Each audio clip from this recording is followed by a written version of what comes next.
Introducing Ab-EX from Sonobello. Remove fat and lose excess skin permanently in just one visit. I got the tummy tuck results without the tummy tuck downtime. Schedule your free, no-obligation consultation. Call or go to sonobello.com and get exclusive access to our employee-only pricing.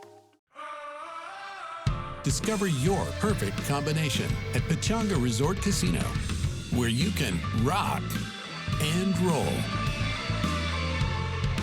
sip and slide, twist and shout.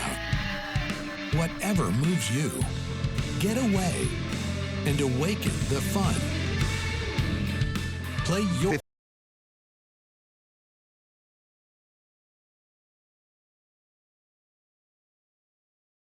50 years.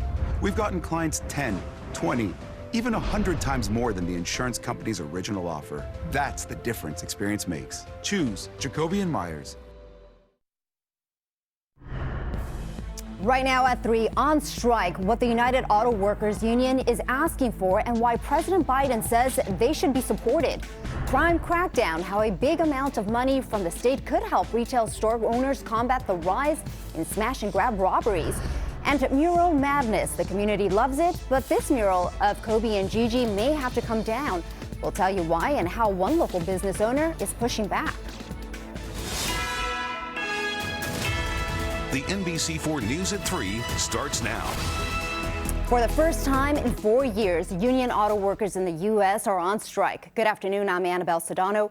Workers at 3 union plants in 3 states walked off the job at midnight as the United Auto Workers Union puts pressure on the big 3 automakers to reach a new contract agreement. NBC's Chris Pallone has a story.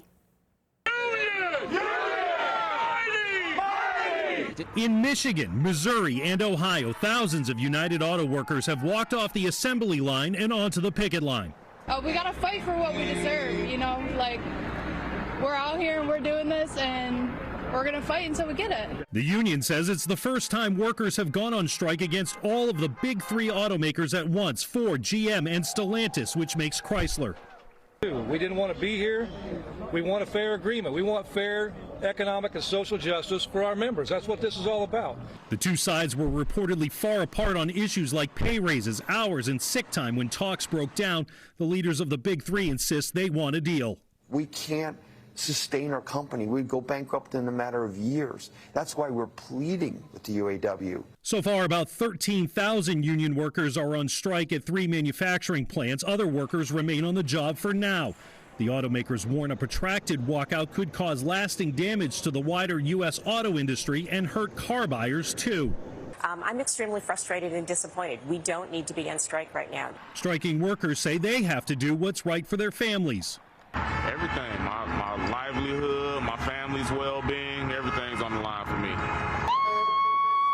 The CEO of GM says no negotiations are taking place today. Chris Pallone, NBC News.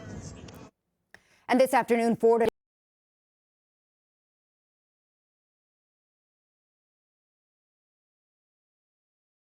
reaffirmed his commitment to union workers. He sent Acting Labor Secretary Julie Su to Detroit to help facilitate a deal. The president pointing to automakers' record profits over the past decade. But those record profits have not been shared fairly, in my view, with those workers. Just as the Treasury Department has released a report pointing out that the most comprehensive report ever dealing with how unions are good for both union workers and non-union workers. Meantime, a Gallup poll last month found that 75% of those surveyed sympathized more with UAW workers than the automakers. And coming up on the NBC Nightly News, more on the possible ripple effects of the strike. That's right after this newscast, followed by the NBC4 News at 4. Meantime, today we're hearing from law enforcement leaders about how they plan to use money they've been given by the state to help combat retail theft. This week, Governor Newsom announced the largest ever single investment of nearly $270 million to put toward the problem. That money will be spread out across California. NBC4's Alex Rosier joins us live from Pasadena with all of the details. Alex. Annabelle, I need to tell you what we just learned minutes ago. So, yeah, nearly $270 million spread out across the state. It's going to be shared with police departments, sheriff's departments, and district attorneys' offices across California.